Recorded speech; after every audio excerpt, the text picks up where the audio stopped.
Welcome, everyone. We are back on the Educator Wellness Revolution podcast, and we are very delighted today to have two amazing educators and in-school behavioral health clinicians to be with us to talk about vicarious trauma in schools, a really, really important and timely topic. And so we're really excited to have both of you here and excited to have you introduce yourselves to our audience.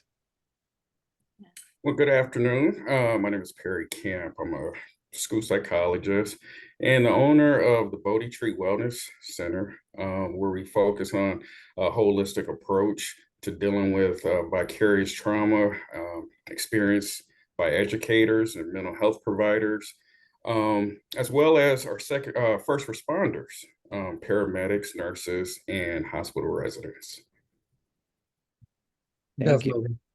Good afternoon. My name is Antoine Harris. I am a native Washingtonian, a DCPS graduate, a licensed independent clinical social worker, and I'm currently serving as a school-based clinician at Garnett-Patterson State. My primary roles and responsibilities is working with students and staff regarding emotional wellness and providing mental health services.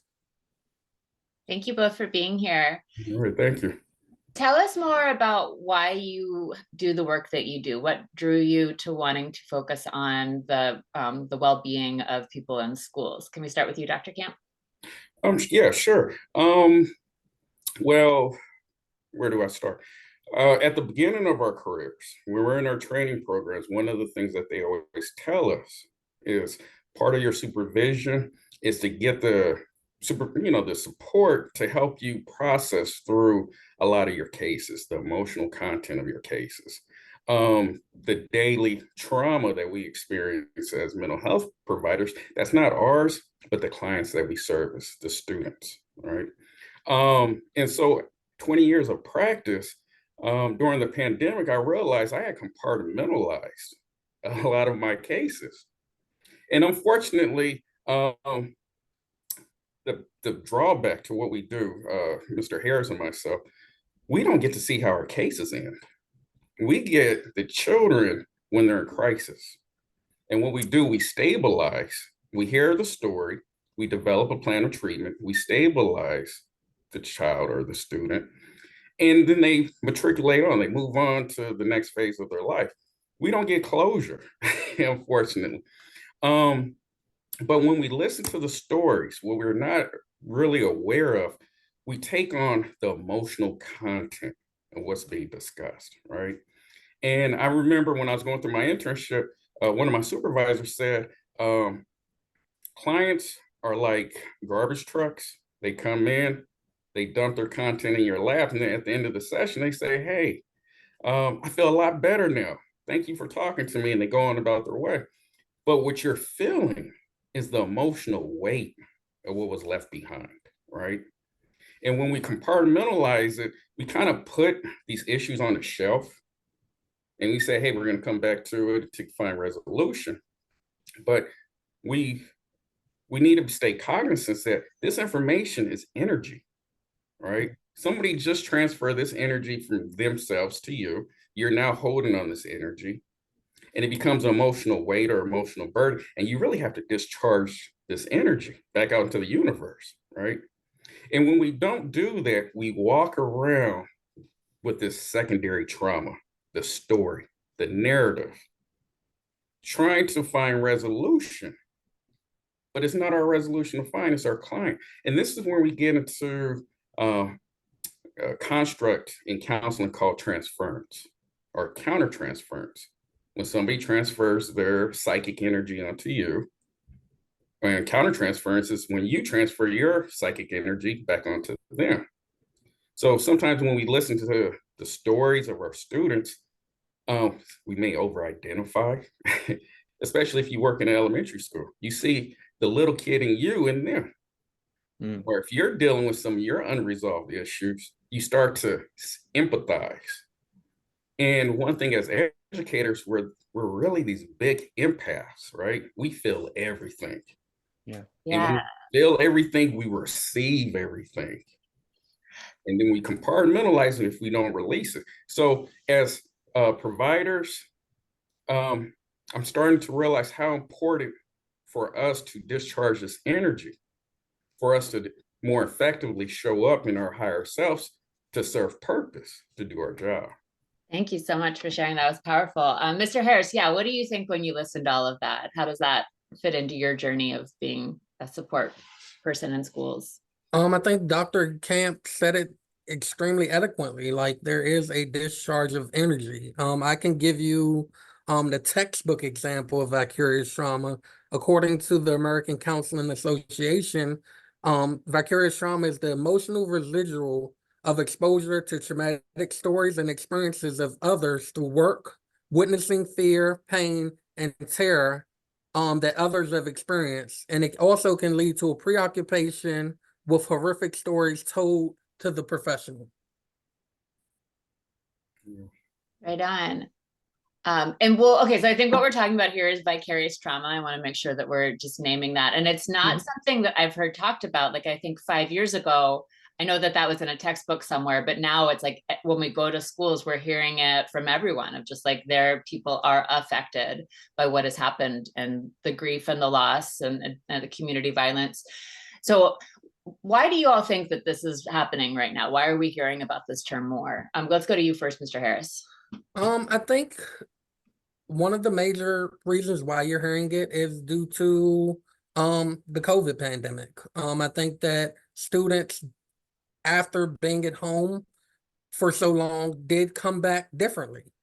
And I think that the schools are really, and mental health professionals are really realizing the impact that COVID had towards our children's development and how it also impacted educators. So I think that vicarious trauma is being talked about more frequently, partly due to the global health pandemic that we experienced several years ago. Yeah, I would totally agree with Mr. Harris. During the pandemic, I saw the pandemic as a big reset, right? It gave us an opportunity to evaluate life through a different lens. Everything became magnified, right? During the pandemic, we really saw what was wrong with everything. Prior to the pandemic and going into the pandemic, you have to keep in mind that a lot of people were already at risk emotionally going into the pandemic. I know when I saw the pandemic coming, I said, "Oh, great, I get a break." I was burnt out, and but that was an important issue that surfaced during the pandemic. How stretched and how burnt out educators were going into the pandemic, and what should have been easier was about 5 times as more difficult. Right? Teachers got an opportunity to go into their students' homes for the first time, right? I think there was this one situation we had where this kid had skipped school for the first 9 years, right? But during the pandemic, he had 100% attendance record because the father was standing over him with the belt and making him participate. But what we saw was we started taking on the trauma that we were seeing that our children, the students were experiencing, right? Students were not untouched. You know, a lot of them were facing deaths. Teachers and educators were facing death, loss, and grievance. The job didn't get any easier. It actually got more difficult. And then what we saw was this mass exodus out of education.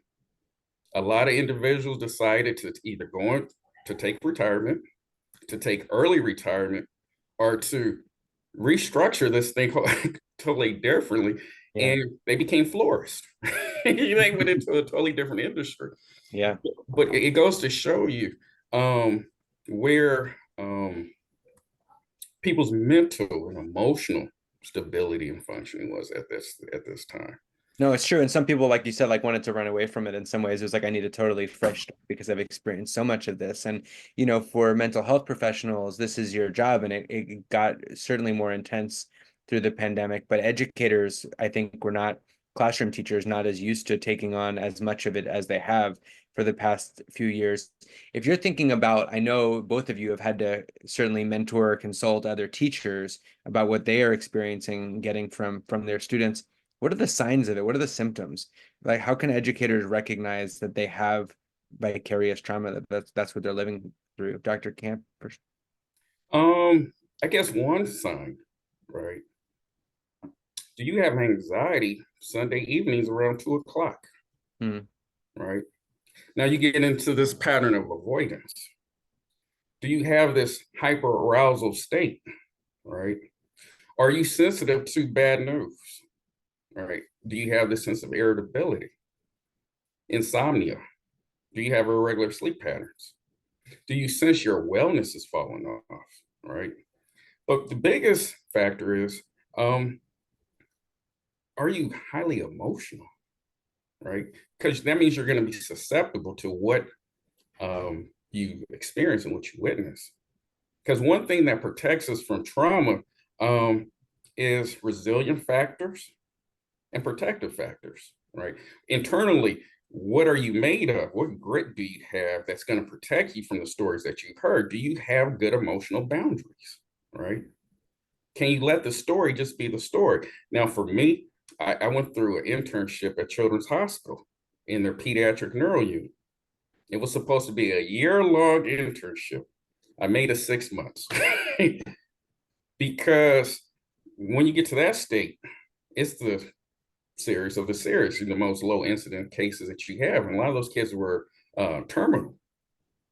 And one time I had this young lady come in, and she was the nicest little girl. And she was terminal, but we weren't supposed to tell her. And so I went on evaluating this little girl, and everything she did was the cutest thing ever. She was the nicest thing, and it was tearing me up on the inside. I'm trying to hold back these tears because I know something she doesn't, right? And I remember going home from work that day, and me and God had a powwow in the car. Why are you going to take her and then leave the bad guy, right? Yeah. People like her makes the world better. But I had to process through that content. And when we talk about resiliency factors and protective factors, how well are you able to process through conflicts? Deal with the underlying feeling. Don't give yourself permission to become the emotion, and then release and let go. But if you stay in this process of where you just process and process and process and processing, what's going to happen is you're going to get into this hamster wheel of the PTSD trauma cycle. Is this hamster wheel where you're just going around and around and around, and then you maintain this hyper state of arousal. Yeah, and this is so much for any human being to deal with, and in particular, that I think this is not what teachers are trained for. Or it's something that the skills that can be taught, but they're not really skills that are taught, right, to most of us, and including those who are working in schools. Mr. Harris, how do you notice it showing up?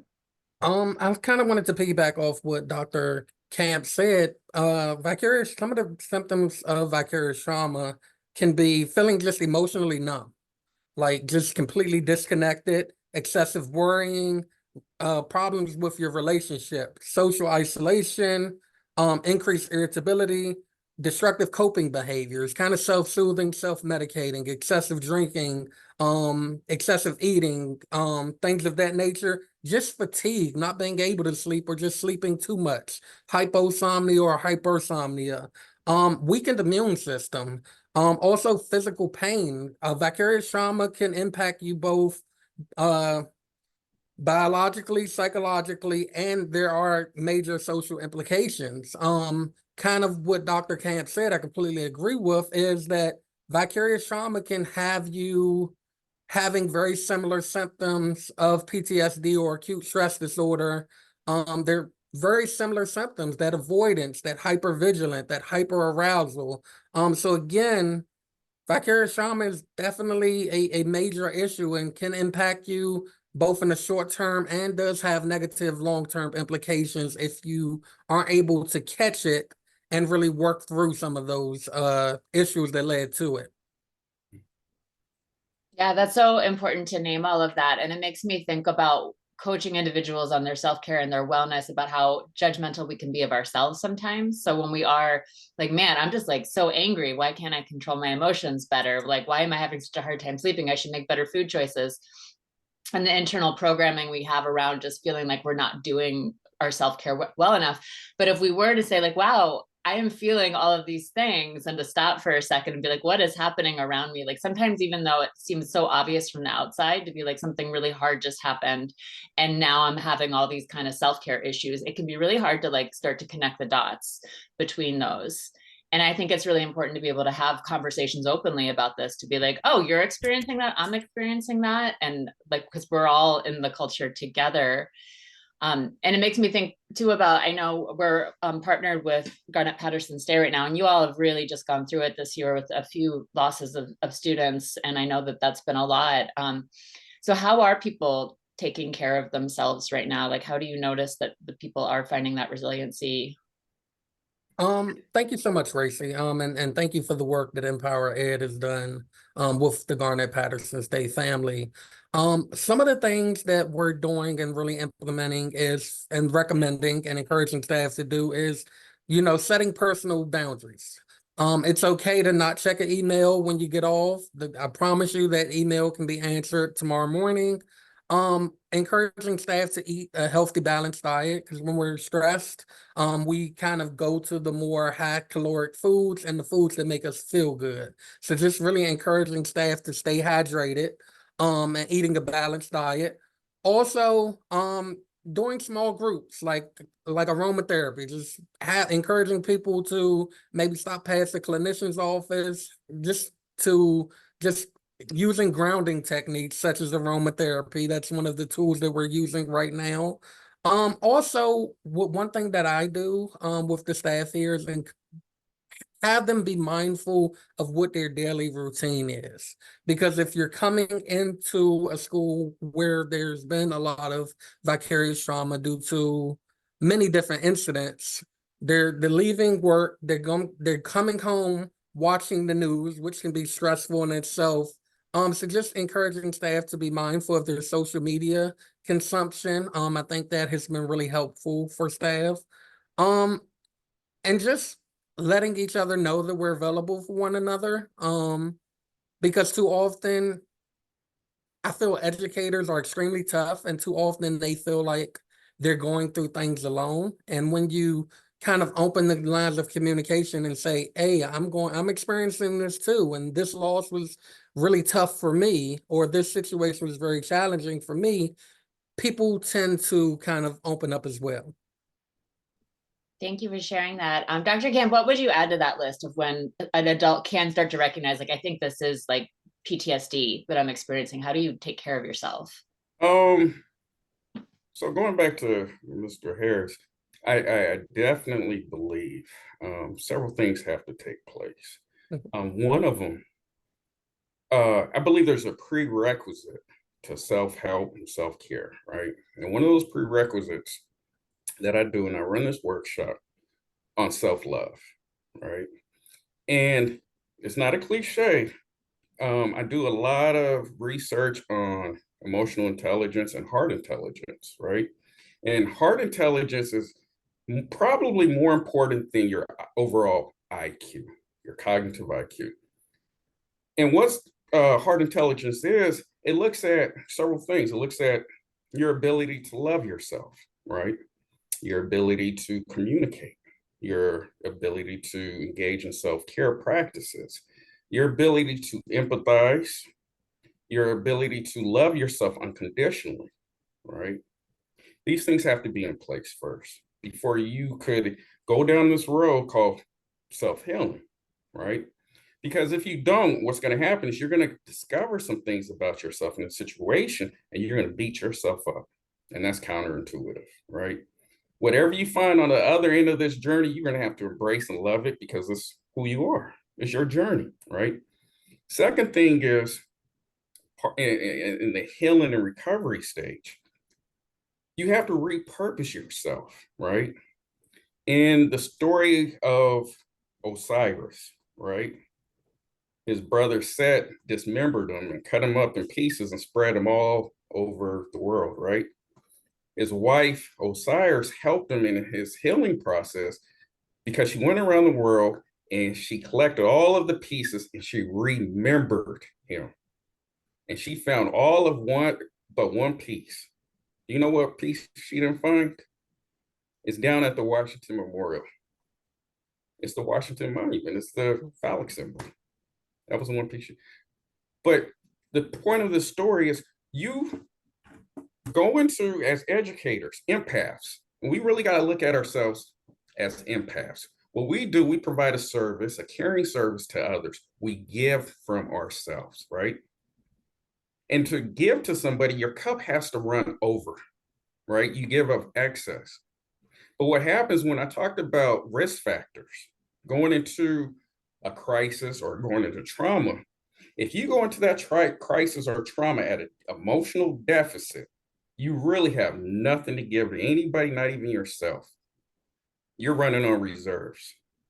And I found myself doing that, coming to work, and I had all this family stuff going on, but I wasn't present. And it goes back to what Mr. Harris was alluding to, this mindfulness of being present in the moment, but you have to be whole and healthy. So what is part of this remembrance process? Remembering purpose. What is your purpose? Why are you there? Your job, as my supervisor at Children's Hospital told me, she said, you're just a stone in a big pond. You're only a blip in time for this kid. You're supposed to give refuge and comfort. That's your only purpose. You're supposed to hand this kid off from one point to another. Yeah. You have to emotionally disinvest yourself to stay objective and clarify. In other words, you have to cut these emotional cords, these emotional attachments. Understanding that now you're over-identifying, you're becoming overly emotionally attached. And if you look at the DSM-4, the cornerstone to pretty much all mental health disorders will be fear. You will always find fear at the cornerstone of all mental health disorders. But the second cause to most mental health disorders is attachment, unhealthy attachment to something. Yeah. And so what you do, you spend your time trying to cut these attachment cords, right? We think about separation anxiety. What is that? That's an attachment issue, right? Alcoholism, that's an attachment issue, right? So you're now lessening your attachment to the emotional connection of someone else's narrative. Yeah. You have your own narrative, they have theirs.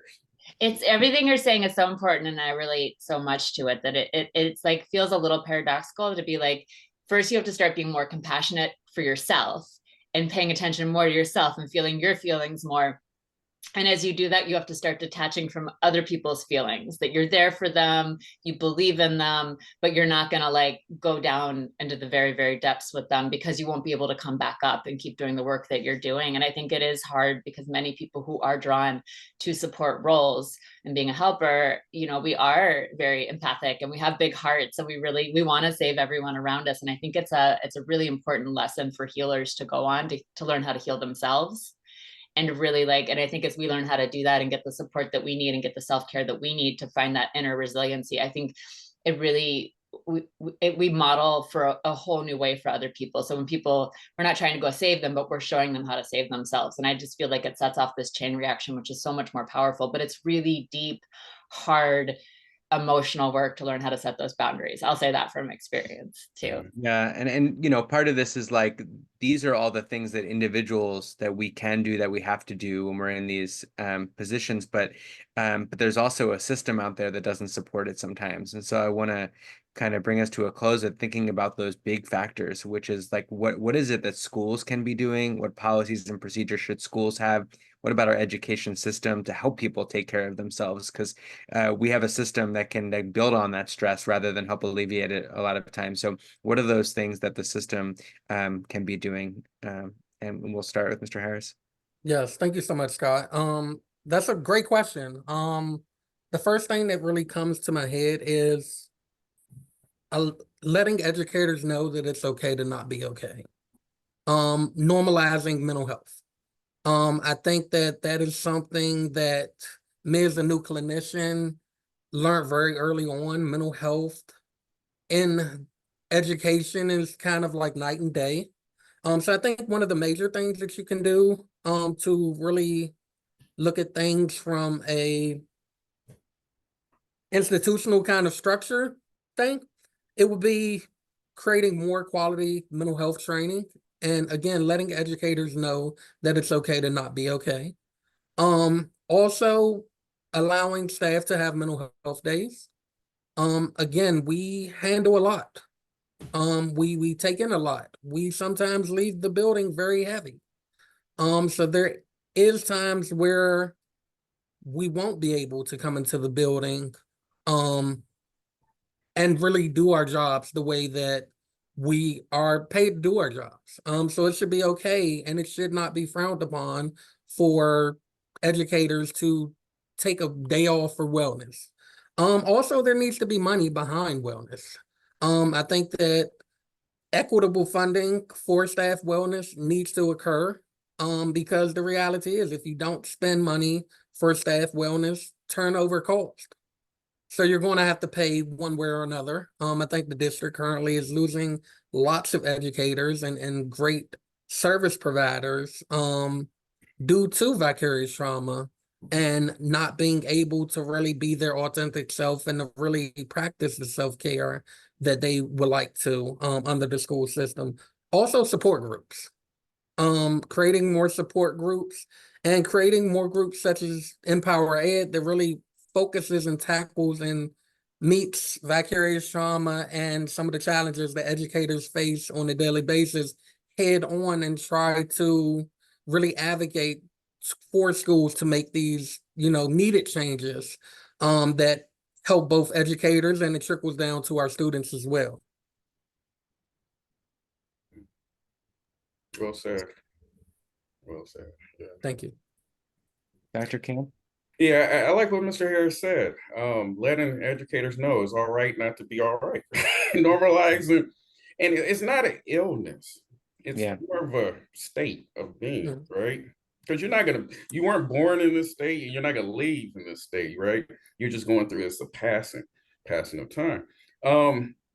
First thing, big shout out to all my teachers, right? What's one thing that could happen? Definitely, I think a lot of the workload needs to be removed from the teachers to free them up emotionally, to more effectively address some of the emotional issues that are now presenting themselves in the classroom setting, right? In 1940, 45, right? The top 3 reasons why a child was sent to the principal's office, right? One was chewing gum in class. That was the first one. Second one was talking in line. I don't know, kids, we used to have to line up. And the third one was, I don't know, running down the hall or something like that. Now, when you look at the top 3 reasons why a child is suspended or sent to the office, is bringing a weapon to school, fighting, or drugs or something like that, right? The point of me saying this, the changing face of education in today's time, there's a lot being asked of and required of teachers. And they don't have the emotional availability. They're spent, all right? So when I do these psychological evaluations, I hesitate giving teachers recommendations because I already know their plate is full. Yeah. And so one thing about empaths, right? And I'm an empath, so I'm not talking bad about empaths. Empaths, our priorities are messed up, right? And this goes back to where we're talking about emotional boundaries. We tend to be the last ones we provide service to. We put self-care, it's called self-sacrifice. It gets at the bottom of the pile. We would take care of those that we are serving better than we would take care of ourselves.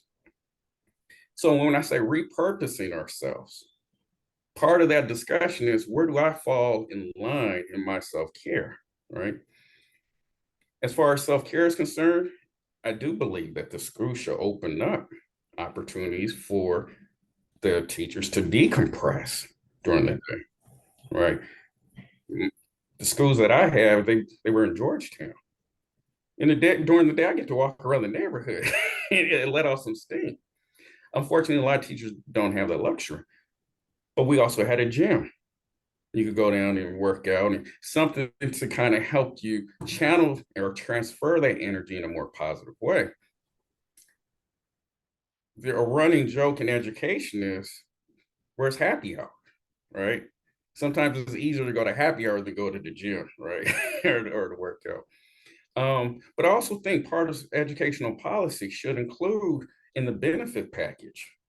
You know, we have the flex spending plan, put in some provision where people could now channel some of the financial resources to more holistic methods. I know like Kaiser is now starting to value preventative alternative medicine as a healthcare, you know. So you could go there, you could they have yoga, they have the acupuncture, they're now starting to open up to Eastern medicine to fix an internal situation. Because in my opinion, where Western medicine goes wrong, Western medicine teaches us to fix the external condition to fix the internal condition. In reality, you need to fix the internal condition to change the external condition, right? So that's where the transformation needs to take place. And then the next thing is, and I run this workshop teaching teachers how to triage some of these emotional concerns in the classroom, right? How do you patch that kid up and hold him until somebody like Mr. Harris comes running with his cape on, right? And it's just really, you don't need a clinical background. Yeah. But how do you create what I call an emotionally supportive learning environment? And that's what, you know, we're all trying to get at. I mean, there's so many things that educators can do, and like you named it, the obstacle is that their plates are so overflowing to begin with that even to make the time for themselves, I think the educators we work with are, you know, so frequently saying it's just that they admit they're putting themselves at the end of the line, right? And so like you said, to be able to even prioritize their own wellness and then to have the technique. So I think what you've been able to do today, both of you, to name some of these things is like, these are the individual practices that we can be taking, but it's also to get to the practices, there's mindsets first, right? Like you talked about self-love and you talked about being able to bring other people in. We talked about what the system has to do. So there's all this other work that's kind of the container, right, for educators even being able to handle the vicarious trauma in a healthy way and to move towards restoring themselves. And I loved that frame you used about you know, putting themselves back together to being able to restore themselves, because we want educators to be able to do that. We also want to reduce this trauma in the first place. So these are all such important ideas that you're sharing. Yeah, thank you so much, Dr. Perricant, Mr. Antoine Harris. I love this conversation. I think we talked about doing a part 2, so we might be doing a part 2 later on in the season where we can go deeper into what this is, because I think we need to keep talking about this. And if we're gonna have a future of education where teachers are equipped to stay and be there for students, I think everybody needs to be thinking with this trauma-informed lens. I really appreciate you all taking the time, sharing your expertise, sharing your good energy with us too. And we'll put your information about your organization in the show notes too, Dr. Camp, for those who want to do more trainings and learn more from you as well. So thank you all so much. Thank you. Thank you. Take care.